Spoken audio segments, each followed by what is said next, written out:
Hi guys, thanks again in advance for being so awesome for the sub today. I'm sorry that I couldn't be here with you. So here's the assignment that we started yesterday, and we had learned that each section of the box plot is 25%, and we labeled everything on it.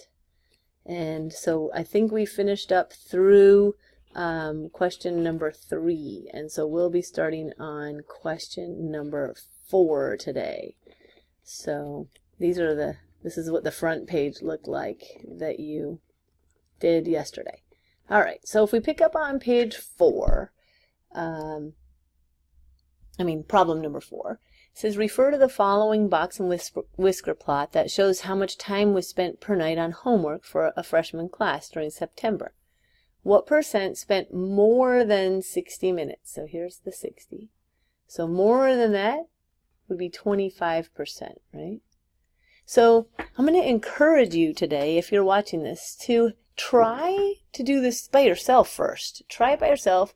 You can pause this video, try it, and then use this to check yourself and hear my voice if you miss me, you know.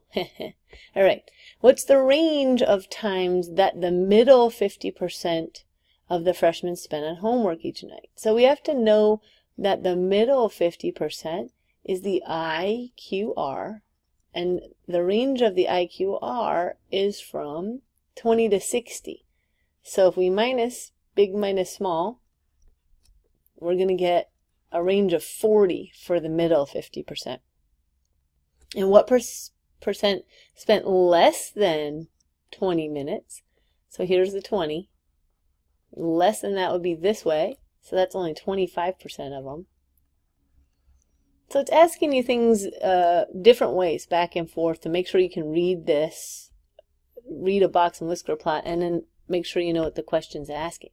Would you expect the mean to be higher or lower than the median? So look at the skewness. What's going to happen if that is skewed this way, to the right? So mean is higher than median, because the distribution, that's the word for all the data, the distribution is skewed right.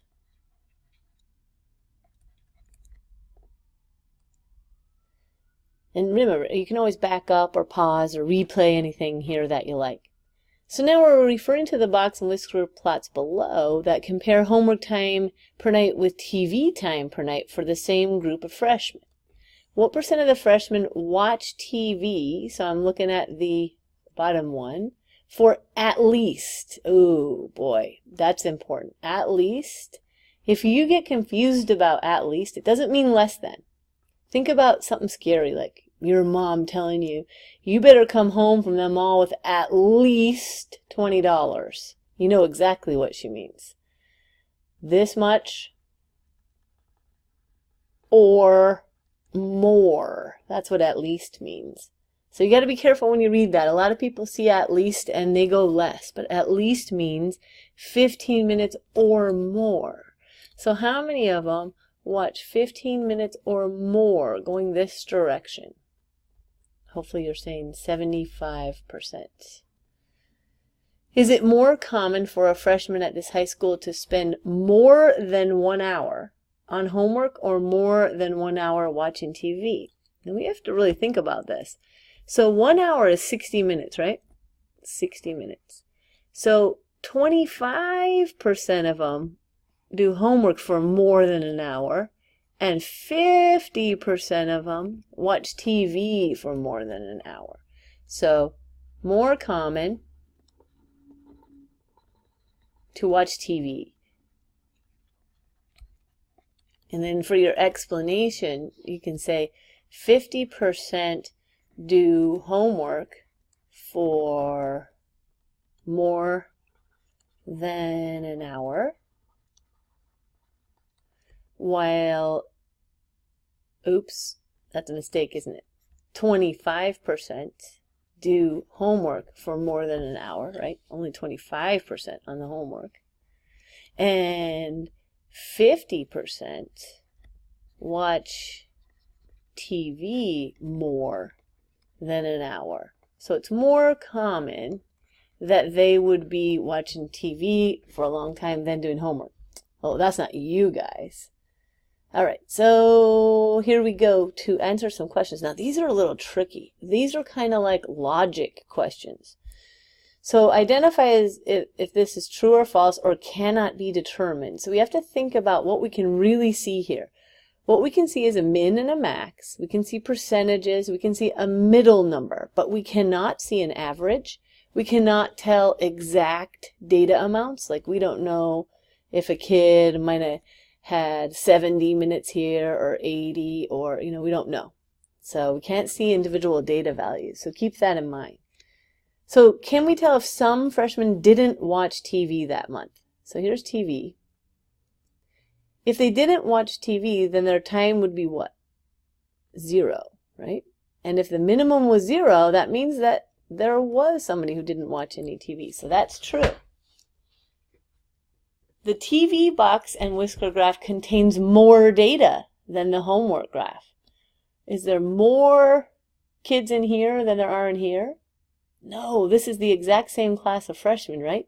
This is measuring their time, and the TV is more spread out, but it's the same number of kids. So that's false. More spread, not more data. 25% of the freshmen spend between 48 and 60, so 48 and 60, that's here, per night on homework. Yep, that looks true. 48 and 60 right there, so that is 25%. 15% of the freshmen didn't watch TV that month. We cannot determine that. We can't determine anything besides 25 percentages. In general, these freshmen spend more time watching TV than doing homework. In general, I think we can tell that's true because the bottom 50% are this. Actually, the bottom 50% of TV from here over is the same as the bottom 75% on homework. So, yeah, and there's 25% above an hour, and there's 50% above an hour. So I'd say, yep, in general, that's true. So let me get some of this off so I can keep looking at my charts here. In the TV data is more varied than the homework data. So you might want to tell yourself varied means spread, has more variation. So yeah, that's true. They both have the same minimum, but TV time has a higher maximum. So that's true. It's more spread. The ratio of freshmen who spend more than 110 minutes per night watching TV to those who spend less is about 2 to 1. So if we look at TV, here's 110 minutes. So the ones that spend more time watching TV, that is these guys, compared to those who spend less, which is these guys, is 2 to 1. Nope, it's more like 1 to 3, right? 1 to 3. So that's false.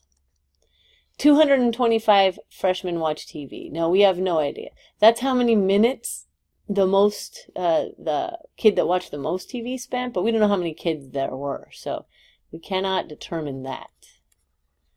So these take a little bit of logic. Twice as many freshmen watch TV for more than an hour than do homework for more than an hour.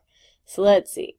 Twice as many. Yeah, the only reason we can say yes is we have 50% versus 25%, and it's the same group of freshmen. So we know there's the exact same number in the homework as there are in TV. So since we know this is the same group, 25% is more than an hour here, and 50% is more than an hour here. So that's true. All right, so number 15 gives you another chance to make your own box plot. So it says, suppose that one family kept track of how many Redbox DVDs they rented each month for a 2-year period. The numbers for each month are shown in the table below, and we're going to make a box and whisker graph. So remember, the first thing you got to do is put those numbers in order. So that's the longest part. And if it's a 2-year period by month, we should have 24 numbers there. So go ahead and do that, and then pause this, and then get back to me when you're done.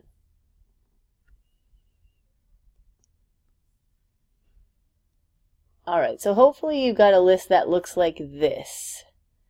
And what we're going to do first is we're going to find the median. So you know how to do that. So if you've got 12 lower numbers and 12 higher numbers, your median should be right here between 4 and 5. So 4.5 would be your median. Hopefully that's what you got. And again, pause this and find Q1 and Q3 on your own.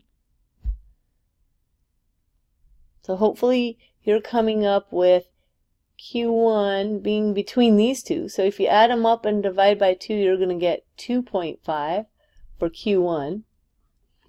And then if you do the same to find Q3, you're going to find out that Q3 is between these 8s. So it is Q3, oops, I'm writing it a different way, but is 8. So Q1 is 2.5, the median is 4.5, and Q3 is 8. So for this particular box and whisker plot, we're not going to check for outliers. It doesn't look like we have any. It goes from 0 to 15, nothing super far away. And just for the sake of time on this one, I'm not going to have you do the boundary check. So let's just see if you can draw the box and whisker graph. So the minimum is 0, so that's where the low end will be. And then the box has to go from 2.5 to 8, right? So 2.5 to 8, 6, 7, 8. That'll be the whole box, right? That's the IQR from Q1 to Q3. So we'll label these. This is 0, this is 2.5, and this is 8. And then our median should be inside there, and it is 4.5, so that would be about right here. And we'll put 4.5. And then our maximum is at 15. So our other whisker will go all the way to 15. And if you had to say if that was skewed right or left, what would you say? And would you say the mean or the median was higher in this case? Hopefully you thought it was skewed right and that the mean, the average, would be higher. Now, I don't want you to be lazy about this one. This is where most kids kind of quit or don't push themselves hard enough. So make sure you're getting the level of practice and refinement that you want your grade to reflect. It says refer to the following box and whisker plots below that show the average monthly high temperatures for Milwaukee, Wisconsin and Honolulu, Hawaii. So you're going to write a short paragraph comparing the temperatures in both cities using complete sentences. So you have choices here, right? You should write at least 3 or 4 sentences, and you should use some percentages. Then you should talk about spread. You should talk about which one seems to be warmer, if it's always warmer, things like that. So here's a few ideas. You don't have to use mine, but you could say Honolulu, that's in Hawaii, right, has a much smaller range of temperatures.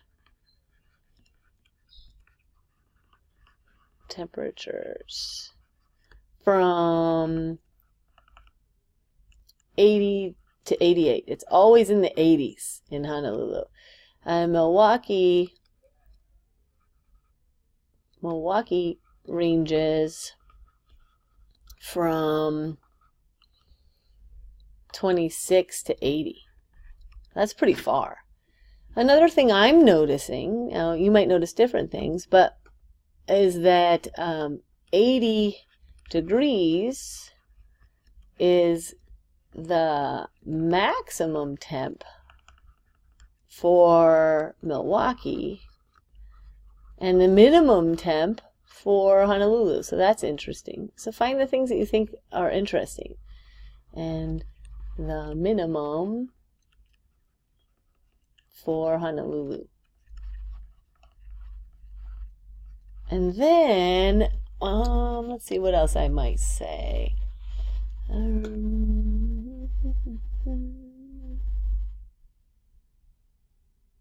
Yeah, I'd say another interesting thing to me is that Honolulu has no freezing temperatures. Now, 35 isn't freezing, not quite, but almost 25%. Almost 25% of these temperatures in Milwaukee. So almost 25% of the months it was freezing. So I'd say Honolulu never freezes.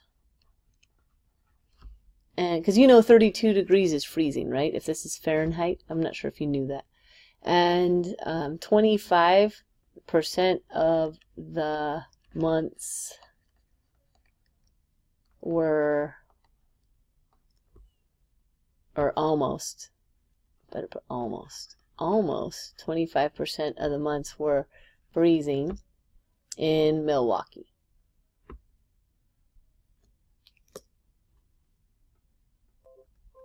Freezing in Milwaukee. So that's a few things that I observed. Yours could be different. Maybe you saw some different things. Use percentages, use actual numbers, talk about spread, and things like that. Now, this last part that says homework. This part is a challenge. You're going to make 2 box plots, okay? So make one number line and put both of the box plots on one number line, just like Milwaukee and Honolulu. But there's a lot of decimals, so that's a little bit of extra challenge, especially when you're finding mean. You have to add them up and divide carefully. Well, actually, you don't need to find the mean. That's right. Just need to find the medians and the quartiles. And then write a little summary comparing them. So I'm not going to walk you through this one. I want you to be able to have something to try independently. However, on your class page, you will see that there is, sorry, I have a lot of stuff here, but on your class page, you'll see that there is a key, and it will have an example of me